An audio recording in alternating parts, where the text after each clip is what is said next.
Welcome to the Great Coaches Podcast. To me, being perfect is not about that scoreboard out there. This is a chance of a lifetime. When you can understand the person, you can then work towards a common goal. We are all on the same team. Know your role and do it to the best of your ability. Focus on the fundamentals. We've gone over time and time again. Your defense has got to be better. Leave no doubt tonight. Great moments are born from great opportunity.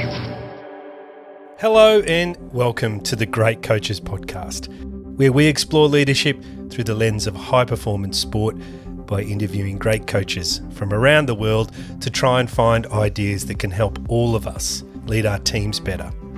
Our great coach on this episode is Bill Sweetenham. Bill is an Australian swimming coach who first started training athletes in the 1970s in the rural Australian town of Mount Isa. His coaching career progressed quickly and he coached his first Olympian in 1976. His swimmers have gone on to deliver 27 Olympic and World Championship medals and have broken 9 world records. I first interviewed Bill in early 2022 and the discussion was a complete masterclass. He talked about meeting Nelson Mandela and the great boxing coach Angelo Dundee, as well as sharing the many insights from his long and successful career.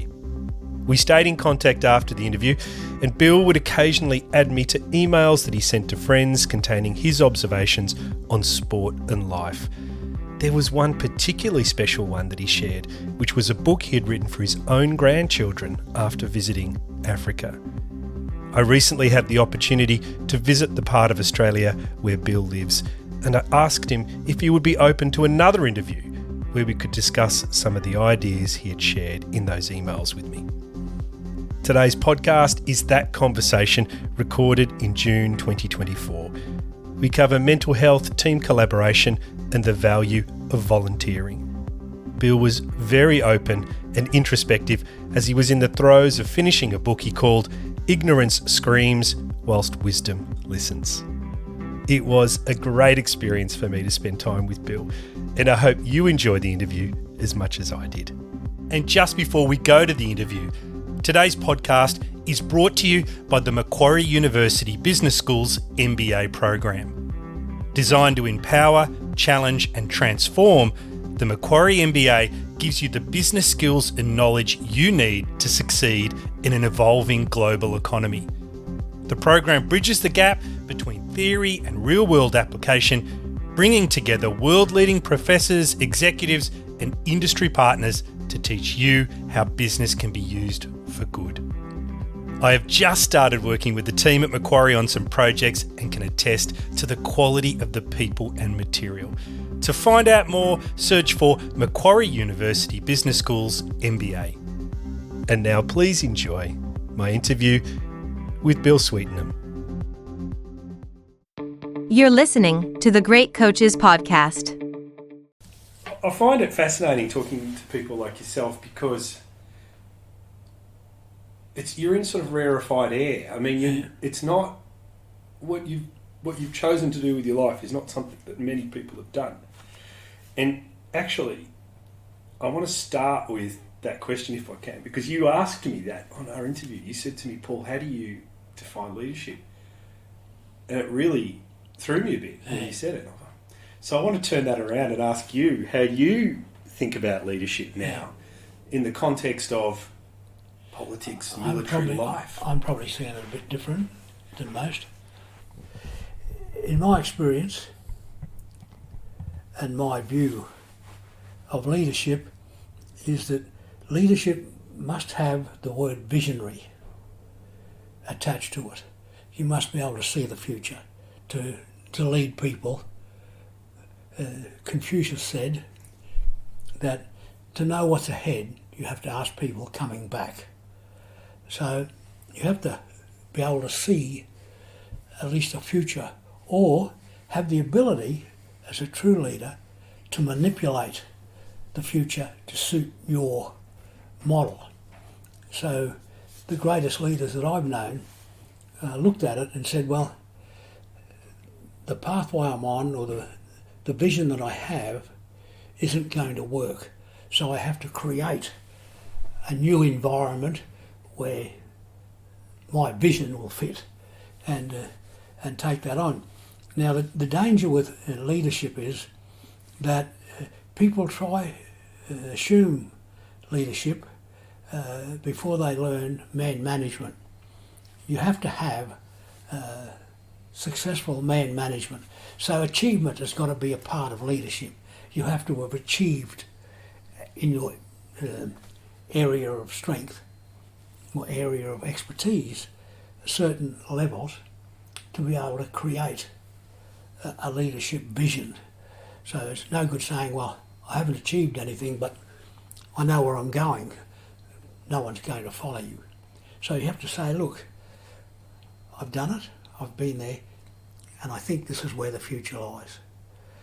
You take any of the great coaches of the world, in any sport, and they have a vision of where the direction is that they're going. They're going to be able to deliver today what's going to happen tomorrow. So they're going to see into the future. They're, to a certain extent, crystal ballers. They can see where the future is going. They have a vision for the future, where man management is their strength. If you haven't got man management, I don't believe you can be a leader. You haven't got empathy. I've always said that leaders have great empathy for the people around them, the people that you ask to do exceptional things. So, to some extent, my understanding is that you have to be a benevolent dictator. You have to be benevolent and you have to be a strong dictator. Now, the moment you say, okay, I'm going to delegate, and delegate is fantastic if you have an ability to delegate, but you have to hold the people that you delegate to accountable and responsible. It's no good delegating if accountability and responsibility aren't encompassed in that, which is the problem today. People delegate and then they're not being held accountable and responsible. So when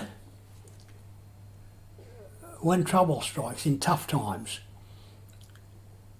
as a benevolent dictator, you have to be able to duck pretty good and you have to wear a bulletproof vest, because everybody else who you've delegated to won't have to. They'll skip through the cracks and they'll be running down the trenches and you'll be the only one left without a bulletproof vest. They'll all have one on and you'll be exposed. So you have to be careful and very conscious of who you delegate to, what their capabilities and adaptabilities are, and you must make good decisions about people rather than systems or methodologies. It's okay to make mistakes once, twice, big problems. So 3 times, definitely not. So visionary and achievement in the field of endeavour must be evident in a leader. It must be a visionary leader. Leader by itself is, a lot of people can claim leadership, but you have to be able to see the future. You have to see through the forest and what's on the other side. Whether it's a general in the war, so I don't believe any of our politicians are visionary leaders. I think they're spur of the moment voted in and assume leadership. Leadership should never be assumed. It should be earned and it should be developed very young. If you take the young child and 6-year-old is when leadership's learned, and you say, the kid comes in to the mother and says, Mum, my pet canary has died. Mum looks at it, said, that's all right. It only cost $5.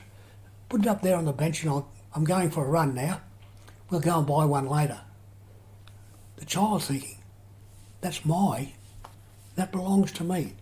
That's my canary.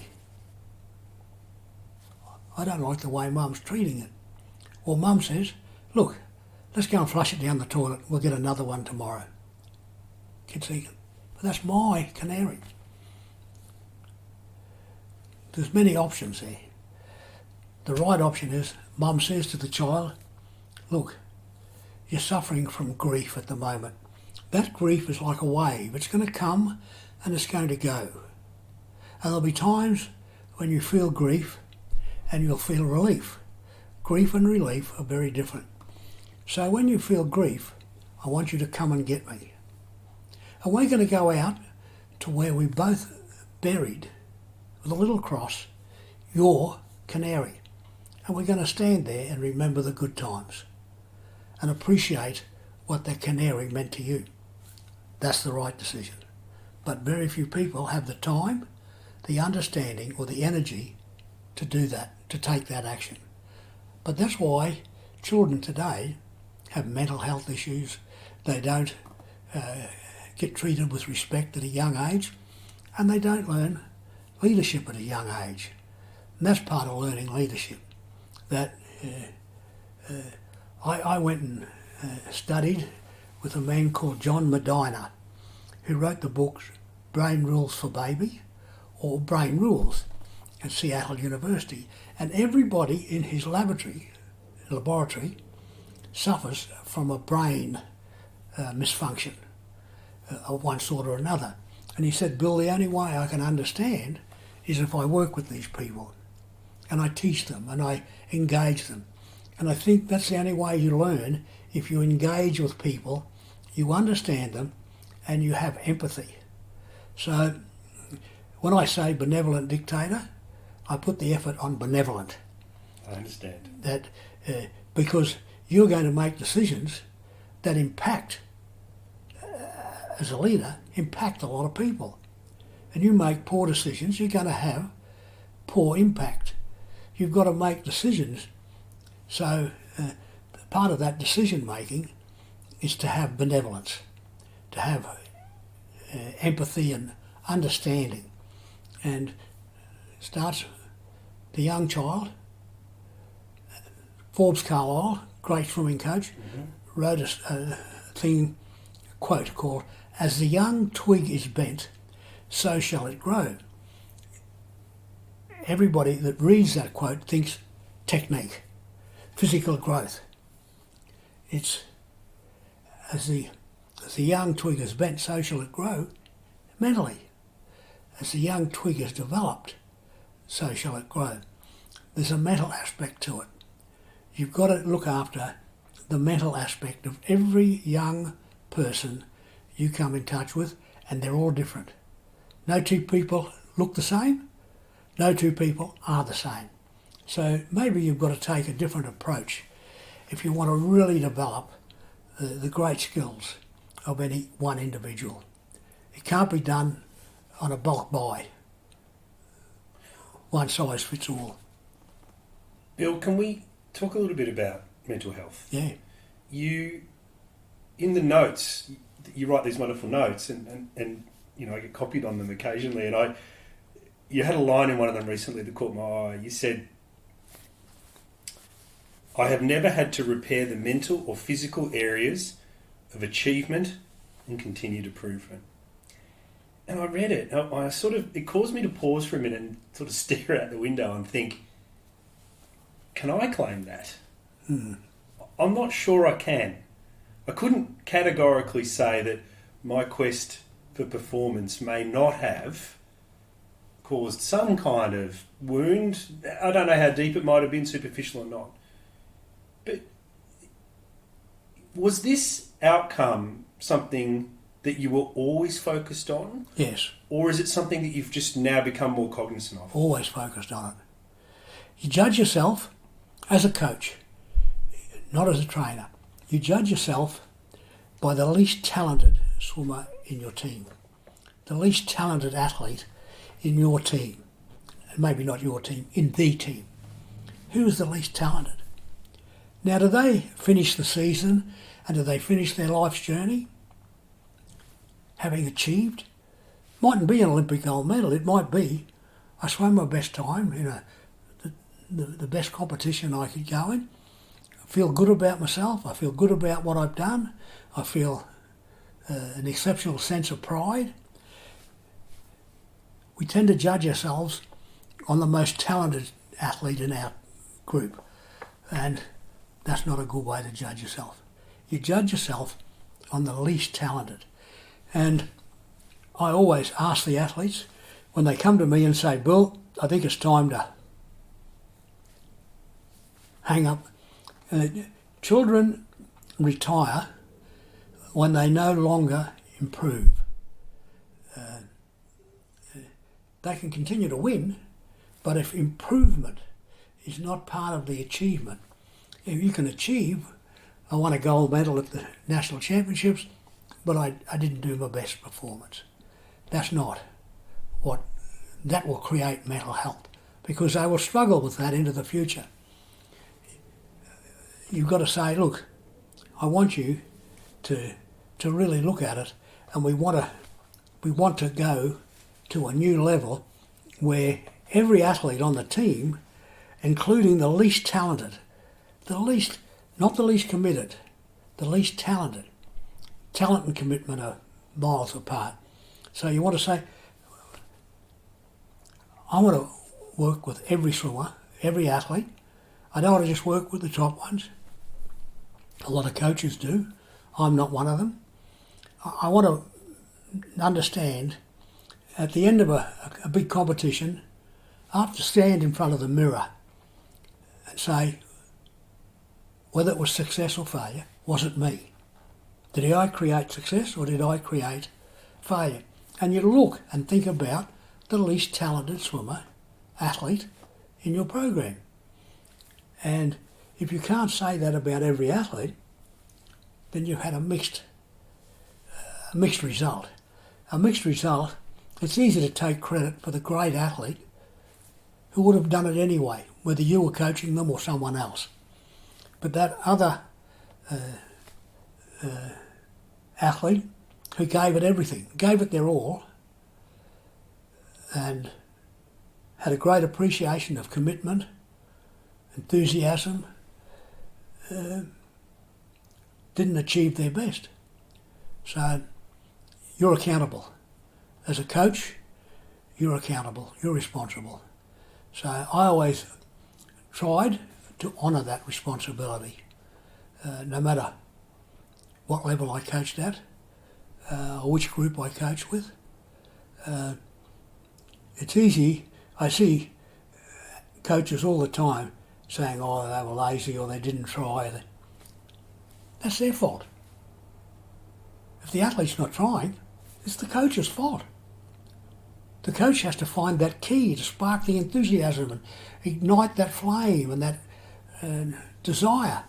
If that's not happening, the coach is accountable. If you're coaching people that you don't believe that you can coach and get the best out of them, then why are you coaching them?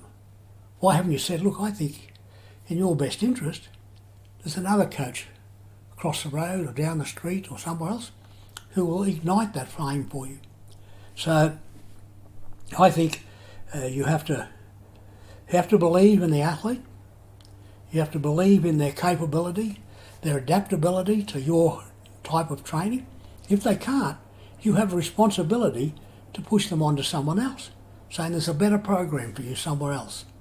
And I think you should go and do that. And I've done that with many athletes. People say, oh, you kicked him out. I said, no, I haven't kicked him out. What I've said is, look, I think there's a better program for you. I'm not the best person to coach you. I'm not the best person to train you. I think you'd respond better to a different personality. Not everybody responds personality-wise to the same way that the athlete is. I want to talk to you about the the 20,000 children you've estimated that you coach. So we're going to ask you about them in a minute. But I want to pick up on this idea of improvement that you just talked about then. You wrote recently something that caught my eye. You said, the 3 reasons why improvement occurs are 1, when it's too late, 2, when it's nearly too late, and 3, accurate and positive management intervention. Yes. What I want to ask you is, can you tell me about a time where you had to learn this the hard way? In my early coaching days in Mount Isa, I had 2 young girls, outstanding swimmers. One was more outstanding at training and one was more outstanding in competition. The one that was more outstanding at training had a couple of parents who were very, very good parents, probably a little soft, on the soft side of things, and they didn't have that ability to really give good advice. And the one that was good at competition had more demanding, more involved, engaged parenting. And at the Queensland Championships in the old days, down the back of the Valley Pool, I said to these 2 girls, look, they had a record, they'd swum Queensland Championships many times. I said to the one, I said, look, I want you to give it your best effort. I know you're capable, you've trained well, and I want you to repeat what you've done in the past and appreciate obtaining your best performance, but it's probably going to be a silver medal. The other one, I said the same for you, and you've always won the gold, so I think you should repeat that in this competition. Had the race. The one that I said you should always come second, won. And the one I said always win, come second. The one that stood on the victory dais, who normally would come second, threw her gold medal, whizzed past my ear, clinked it down the edge of the Valley Pool, and she said, right result, wrong girl, and left and never trained with me again. So I thought, that was my mistake. I'm accountable for that. I really judged a girl based on her previous performances, not her future performances. So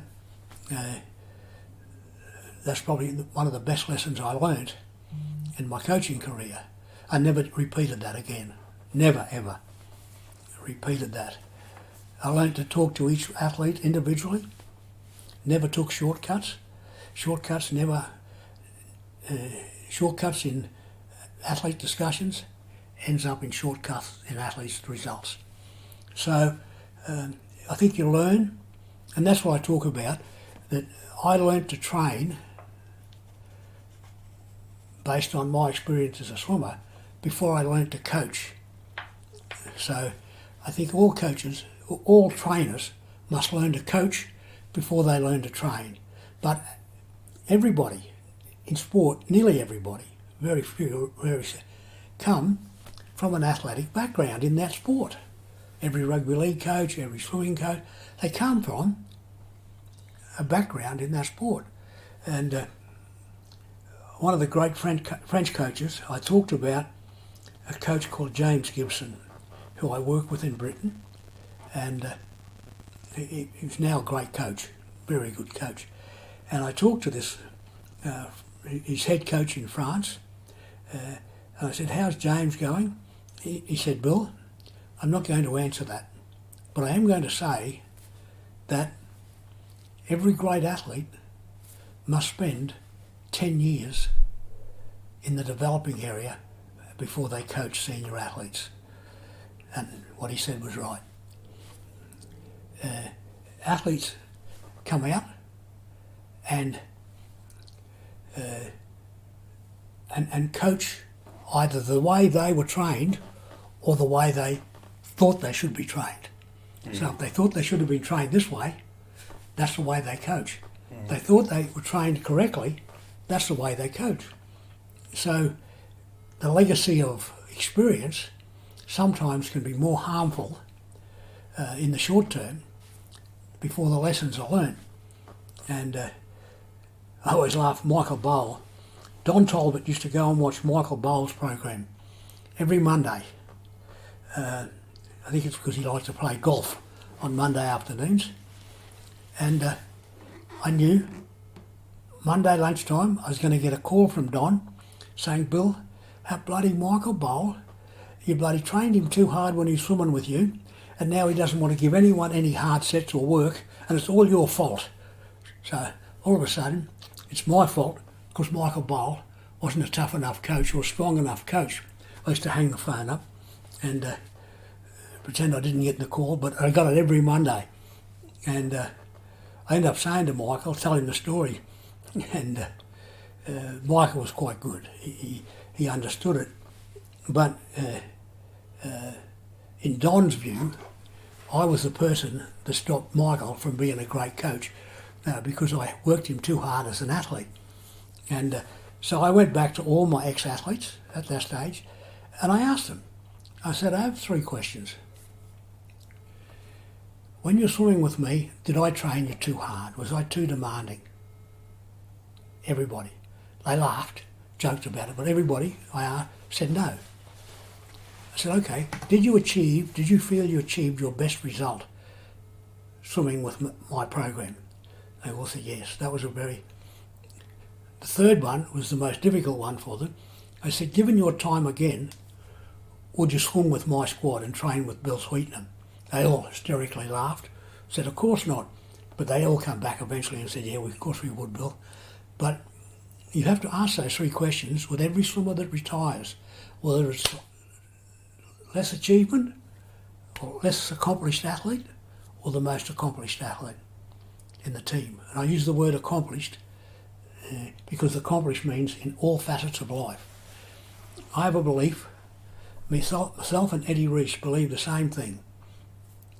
You want to teach a child to swim, coach them through their life, and then be invited to their wedding. That's your lifetime goals.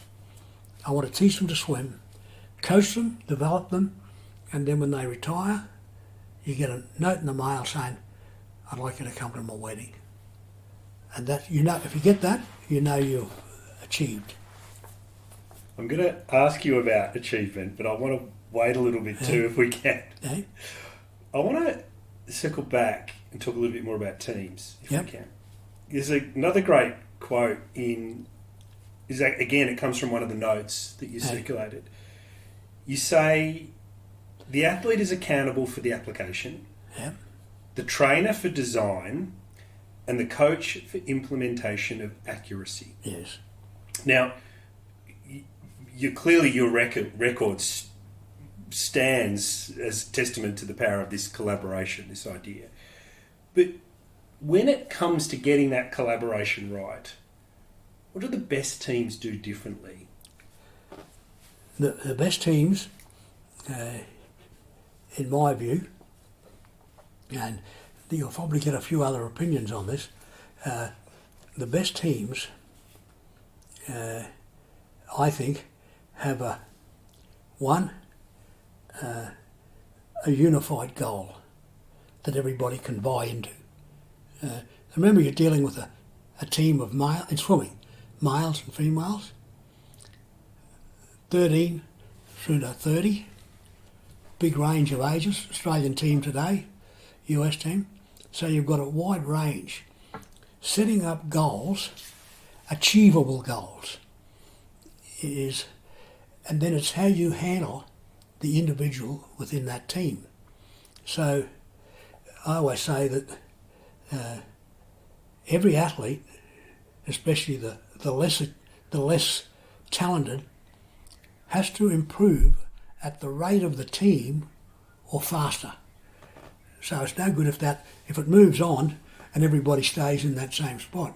You've got to be able to motivate, work, understand, and have that key. There's like every athlete is a different key. You have long keys, short keys. You have to be able to turn that key and switch the athlete on to a team concept. So in team sports, develop the individual. In individual sports, develop the team. So in swimming, you've got to develop the team concept.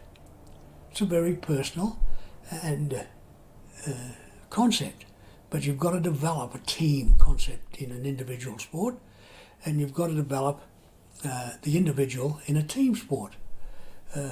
So you have to work on those areas continually. I love this idea of the lowest performing member of the team improving at a faster rate than the team.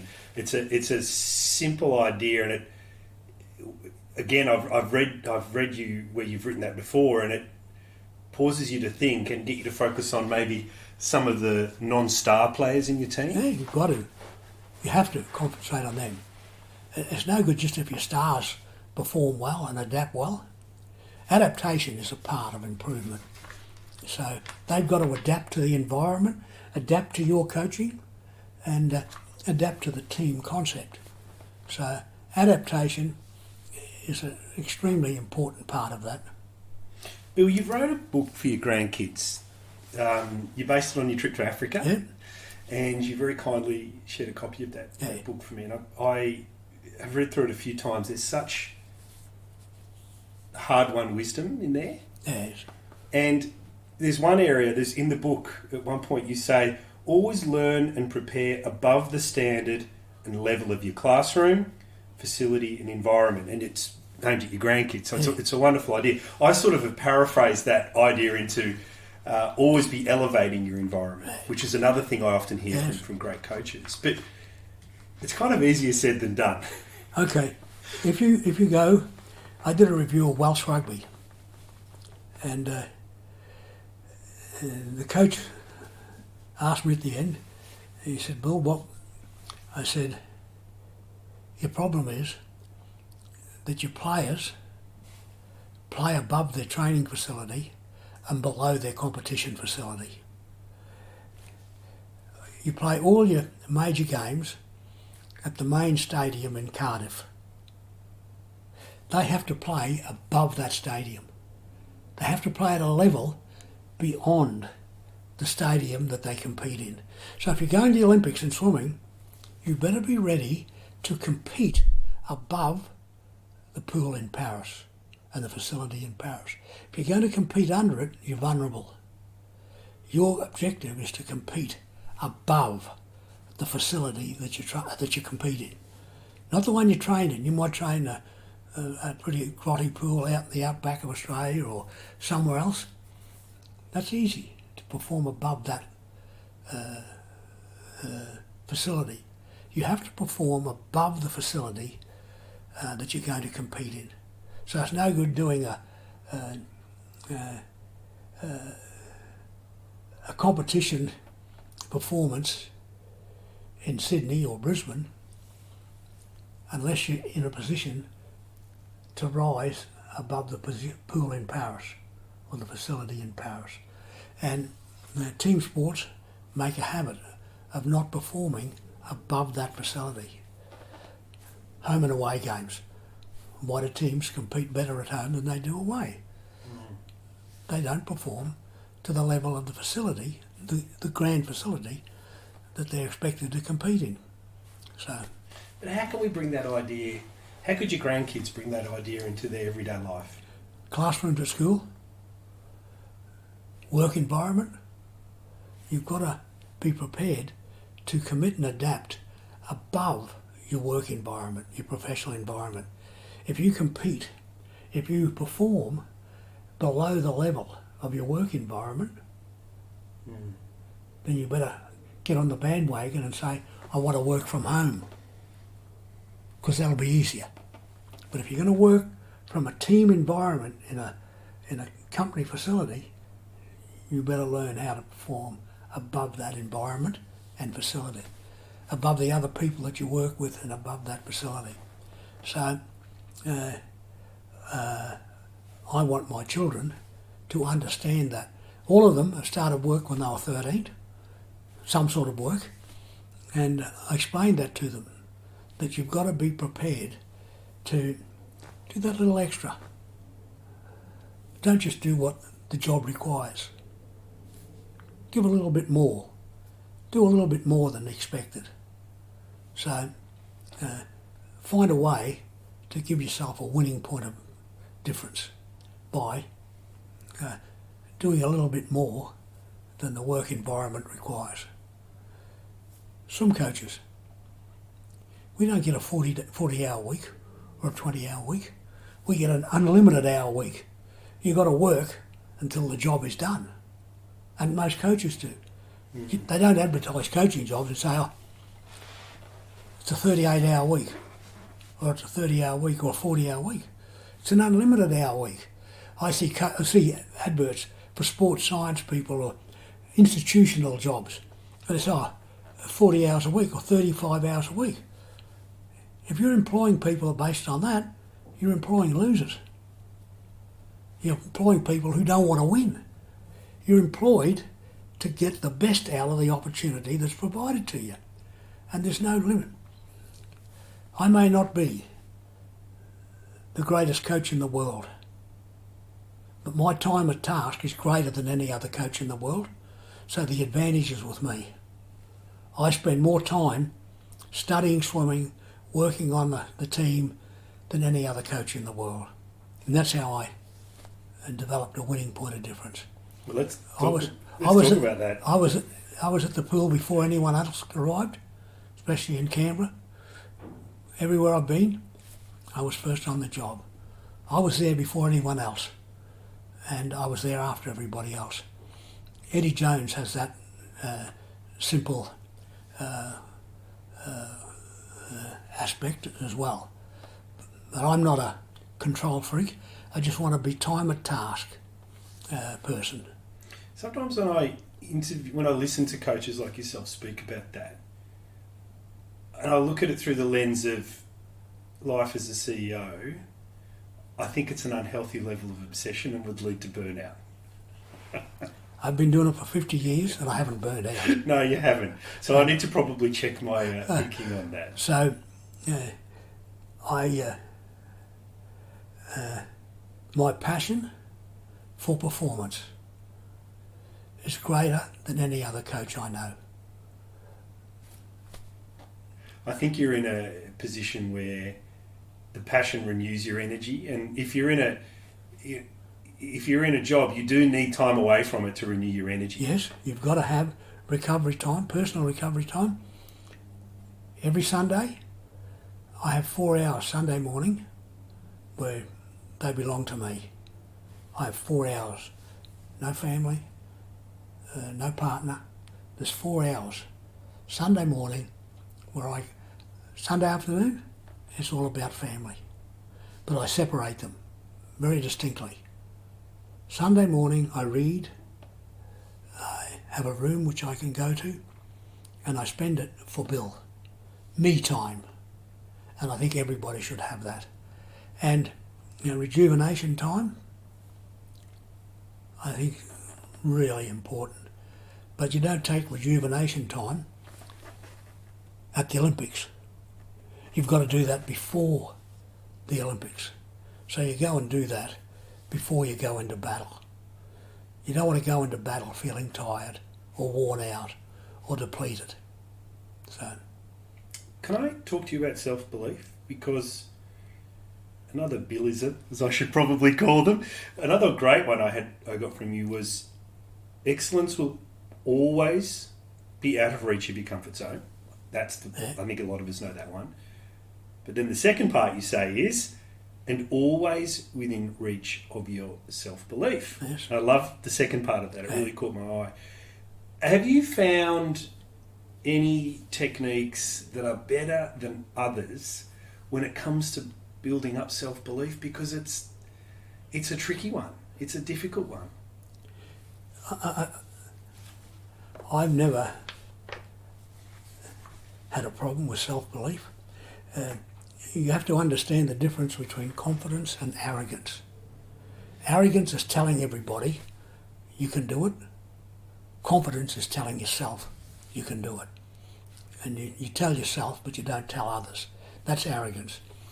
There's probably a few in the world that think I'm arrogant. I don't have a problem with that. That's there to deal with. But I believe in doing everything that's in my power. Get up early in the morning. Every day, every week, I have a performance day. Every week, I get up at 4 o'clock in the morning, write my practice, hours of meditation, go for a walk, do the things that I would do on a performance day. I rehearse a performance day every week. I don't ask the athletes to do it, I do it. I go on deck wanting to coach better than I've ever coached before. I want to coach once a week better than I've ever coached before. I want to be the most motivated person on the deck. I want to get round the deck and talk to people and talk to swimmers and talk to athletes and sell a vision, sell a dream. Every athlete's got a dream. Every athlete's got something that they're hanging on to. I want to give them reasons that they can do it. I want to give them reasons that it's possible, that their dreams, no matter how they think are impossible, I want to show them the possibilities of commitment and enthusiasm for the task. So once a week, and I do this with corporate people as well, I ask all the corporate people I work with, once a week, put your best clothes on, wear your suit, wear your best dress, put your makeup on, clean your shoes, don't go anywhere with dirty shoes. Look the part, look good, feel good. Go into work as though, go into the company as though you're going to face a takeover today. Go and face the company as if you're facing a takeover. Someone's going to come and you've got to be the best prepared person in the office. You've got to be better prepared than anyone else. I think if you can do that, it's accumulative. That belief becomes accumulative. And I want to sell that vision to everybody I work with. Once a week, come in as though you're swimming at the Olympic Games. Once a week, come in as though the greatest battle of your life is about to unfold in front of you, and you're going to know how to handle it and deal with it. Bill, one of the things I've found about, one of the leadership traits I've found from the people I've interviewed, I put a podcast out where I tried to group them into 4 buckets. And one of them was that they see leadership as a performance, exactly as you've described it. That idea was new to me, to think about leadership is not something you do, it's actually a performance that you can grade yourself on and prepare for and try to reflect on and improve. And I think that learning's definitely been something that I've tried to integrate into my leadership as well. So I see that and hear that, and I'm much more focused on it now than I was before. I think you've got to put it into practice. You can't just think about it. You've got to actually live it. So that one day a week, and you've got to change it. Don't do it every Monday or every Tuesday. Decide, spontaneous. Tomorrow, I'm going to be the best person in the world on deck. Tomorrow morning, I'm going to go in and inspire every athlete I work with and every staff member. I'm going to make them feel like they want to be Bill and they want to buy into me. And that's what I put into place. Can I ask you about medalists? I don't normally interview about championship athletes. In fact, I don't want to name any athletes, but there is this remarkable feat in your history. A medalist at every Olympic Games from 1976 to 2016. Now, I tried to figure out whether anyone else has got a record like that this week. I couldn't find out. I don't know whether anyone else has done 40 years. I have no idea. But what did the Bill of 2016 know that the Bill of 1976 didn't know? Time to retire. It may be an impossible question. That's what I knew. Oh. At 2016, I thought, it's time. So I work with coaches now. And I only work with coaches who are ex-athletes or ex-staff members. I can't afford the time to work with everybody else. So I work with ex-athletes or coaches. And what I knew in 2016 that I didn't know in 76, there's no one way. There's no right way, but there's a lot of wrong ways. And you've got to avoid the wrong ways. And if you can give yourself the choices of this is a right way, that's a better way, that's the way to go. I learnt that you ask questions, you don't give answers. Nowadays, I just ask questions. And the athletes decide what they can buy into and what they can't. So, all the coaches I work with today, and I don't work with many, I leave them with unanswered questions. I say, I don't want you to answer it. Not to me. You're not answerable to me. But think about this question and decide. And if you feel like sharing it with me later on, hey, please do. But was there a time where you started to embrace that? Was there an Yes. event? Yes. Was there something that happened? The leg. Yeah, I learned very quickly. And that was because you couldn't access the athletes as much? No, it was just a time at reflection in hospital bed in Germany for 5 months, near death, and it was a good time to reflect. You've spent 4 years of your life in hospital. Yeah, more than that, but at least 4 years because of my leg. But haven't missed a day's work when I've been out of hospital. No, you haven't. Volunteering. Yep. It's central to your writing, central to your life. Yeah. You talk about it, you encourage it. Yes, very much so. You learn through volunteering. What do you learn and why is it so important? Because Don Talbot, who's been a good mentor for me in life, said he hates volunteers. I said, why is that, Don? He said, I hate them because they've always got an excuse. I'm a volunteer. I don't have to come to every session, or I don't come to, if I miss a practice, that's fine, I'm a volunteer. And I thought about that, and I thought, well, that's a simple, but if you buy into volunteering properly, you've got to buy into volunteering the same way as you buy into profession. If you tell the athletes, look, I'm going to be here twice a week to help you, then you can't come once. You've got to go twice. And if you feel like it, you go a third time. But you have a minimal commitment based on volunteering, which you don't. You can't just volunteer saying, oh, if I miss a day, I'm a volunteer. So volunteering, in my eyes, applies a commitment, and a commitment to volunteer to make a difference. And that's what you volunteer for. You volunteer to make a significant positive difference. If you're volunteering just because you want to volunteer or it gives you some credit points, don't do it.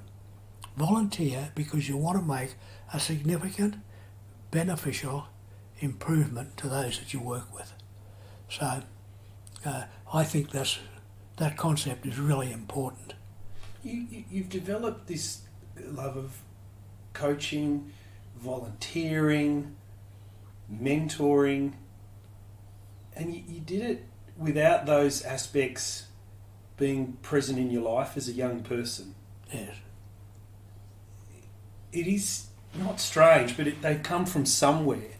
Can you identify where they come from? I can't. People have asked me many times how I developed the skills I have, like avoidance of mental health with the athletes, developing singularly the athlete as a whole. You know, you've got to develop them mentally, physically, every part of their life. Psychology, how I can't answer it. I don't know. It's just come naturally to me. It's just come, whether it was because my father was so tough and hard and I appreciated. I sat in the back of a plane once going from Hong Kong to San Diego, and I was right at the back in economy, and I watched the crew serving meals, and they'd announced there was a choice of chicken or beef, so all one class. As they got near to me, I said to the guy, I said, I've got to ask you, I watched you come all the way up the aisle, how many people said please or thank you? He said, you're the first one. The girl, who's our biomechanist, Jodie Cossa, sitting beside me, hard work, down, she hadn't heard anything because you got earphones on, see? She took her, she said, what's the choice? I could see he was irritated. He said, look, one goes cock-a-doodle-doo and the other one goes moo. He said, do you understand that? I thought, that's a lesson. That is a good lesson. If you don't listen, you don't learn. If you don't listen, so the title of my book, which is going to come out in my life story and a technical book, is coming out soon. It's called Ignorance Screams Whilst Wisdom Listens. So, fantastic title. I saw you wrote that and I thought, where is that quote from? Why have I never heard it before? It's a ripper. That's my quote from my book. That's the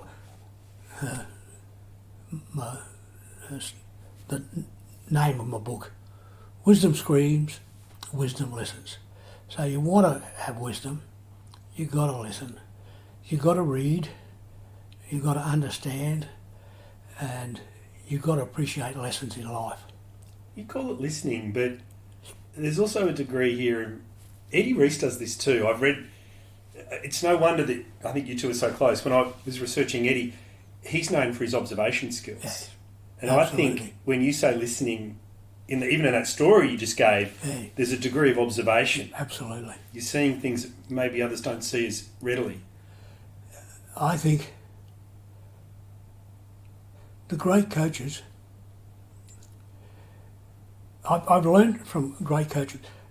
Doc Councilman said to me, he said, this is why I never had any injuries. He said, Bill, we watched the East Germans in 1976 doing all these crazy stretching exercises. And I thought, if I got my swimmers to do them, they'd all be injured. Doc Councilman said to me, Bill, warm up the muscles, never the energy system. I followed that from that day forward. Never had a physical injury with any of my swimmers. Warm up the muscles in preference to the energy system. Swim down the energy systems in preference to the muscles. Simple lesson. So I watched. You went and watched. I thought, that's what the great coaches of the world do. So I watch rugby league. I think they've all got it wrong. They get out on the field and it's like they play a game. They all come off sweating. They've done a training session before they play a game. You see them doing drills and fast running and practicing kicking. I said to a great athlete, and he was an athlete who swam with Dennis Cottrell, who I think's a great coach, great trainer, greater trainer, good coach. And I said, tell me, with Dennis at the Olympics, he's on the side of the pool going, I said, surely it's too late for stroke correction at the Olympics. He said, Bill, Dennis does that for Dennis. We nod, say yes, that's good, and then just do exactly what we've done before. It's pretty interesting. You observe. Turetsky, who I think was the genius of a coach. I said to Alex Popov at the Olympics in Barcelona, I said, Alex, you're warming yourself up. Where's Gennady? He said, where he always is. I said, hey, okay, where's that? He said he'd be sitting out in the warm-up pool reading his Russian papers from all his friends. I said, you sure he's there? He said, yeah. Went out, he's Gennady sitting there reading his papers. I said, Gennady, how come you're out here reading your Russian newspapers and Alex is in the main pool warming up? He said, Bill, I warmed up Alex his whole life, nearly 2,000 warm-ups in total.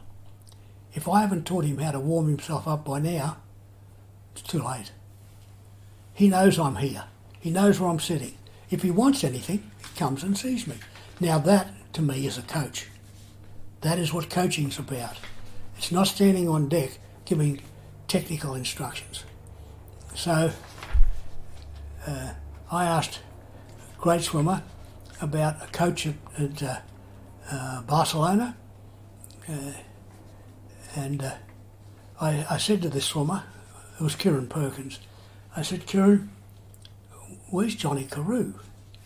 Johnny was a great old guy, great coach, and old school, from someone from the old school, and he said, look, Bill, I've got him under control. Johnny had a great, have I done too much? Have I done too little? Is it hard enough, fast enough? Always worrying about what he had or hadn't done. Kieran said, look, Bill, I've got him under control. There's no problems. He'll be fine. So he was the athlete looking after the coach. I thought, oh, that's another aspect of coaching, that the athlete was experienced enough to look after the coach. So it takes a lot of combinations and knowledge and experience to find your best. See, if you go to the Olympics and you sit up in the stands and you watch Michael bowl, it is the same as watching Michael bowl coach or train at his Griffith University program. He's not changed. It's the same. How he coaches on deck at training is how he coaches on deck at the Olympics. There's no differential. One's a copy of the other, which happens to be my preferred answer, rather than the Gennady one or the Dennis one or the Johnny Carew one. You get the same amount of intensity and direction that you would at training as you get in competition.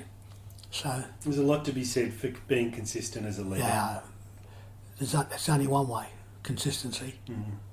Consistency is excellence. Mm-hmm. Yeah. Unless you do it consistently wrong. I want to finish with a quote. I have done over 200 of these interviews with great coaches. It's been life-changing for me, life-affirming. It's been a lot of fun. And I always finish by asking a question about the legacy the individual wants to leave. And I get great answers. I get all different types of stuff, creating opportunities for others, helping people with a skill, leaving the place better. But it was from your writings where I discovered probably the best answer I've ever seen on legacy, and it's the Pericles quote, where he says, what you leave behind is not engraved in stone monuments, but what is woven into the fabric of others' lives. I haven't found a better answer. That's the best one. That's the best one. That's absolutely the best. Tell me why it connects with you so much. I would like the coaches that I'm close to and my children to say, after I'm gone, I did it better than Bill. I improved on what Bill did. If I can have an influence that happens, in other words, it's embedded in their life that they found a way to do it better than me, I'd be happy. I think you're already seeing that, aren't you? That they're already going off and doing things that was very different and possibly more impactful than what you were able to. And across the world. I don't know whether you saw the last email I did on Fred Benoit in France. His daughter just became the French national champion in synchro. He's had a girl called Mireia Belmonte, who I helped him with.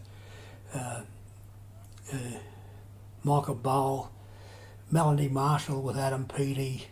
That they've taken what I gave them, or tried to give them, hopefully I did, and a vision, and they took it and made it better. They took it and said, okay, that's what Bill gave me. How do I make that better? How do I get a better response from the athletes to adapt to the ideas of Bill? So that would be my legacy. That would be the hope of legacy. I wouldn't want them to say, oh, God, thank God Bill's gone. Well, why don't we wait and see? I might ask you that question again after the book comes out, and we can see what they say then. I test it all the time, you know, so that's why I say, ignorance is screaming, whilst wisdom is listening. Bill, it's been a wonderful hour. Thank you so much. We'll be back to do it again after the book comes out. Yeah, good. I'll have another round of questions, but I always read your emails and I sort of pause and stare out the window and I think to myself for a minute, gosh, what have I done in that? What have I done in that context that could be pertinent? Everybody does something that leaves a legacy. Everybody. There's not one person that I've met who doesn't leave something of value to the people that they work with. So hopefully everybody leaves something good behind. I like to think that anyway. Thank you. My pleasure. I better go and find my wife. Hi everyone, you've been listening to the great coach, Bill Sweetenham. I hope you enjoyed our conversation and found a few ideas that you can bring back to your own table for discussion. And just before we go, if you have any feedback, then please let us know. Just like James Potter, who said, "This was one of the best discussions on your podcast. Thank you. So many takeaways which can be implemented in different leadership environments." Thanks, James. We love the interaction with the people around the world who listen. And so if you have any feedback or comments, please let us know. And if they're positive ones, well, let a couple of friends know as well. All the details on how you can connect with us are in the show notes or on our website, thegreatcoachespodcast.com.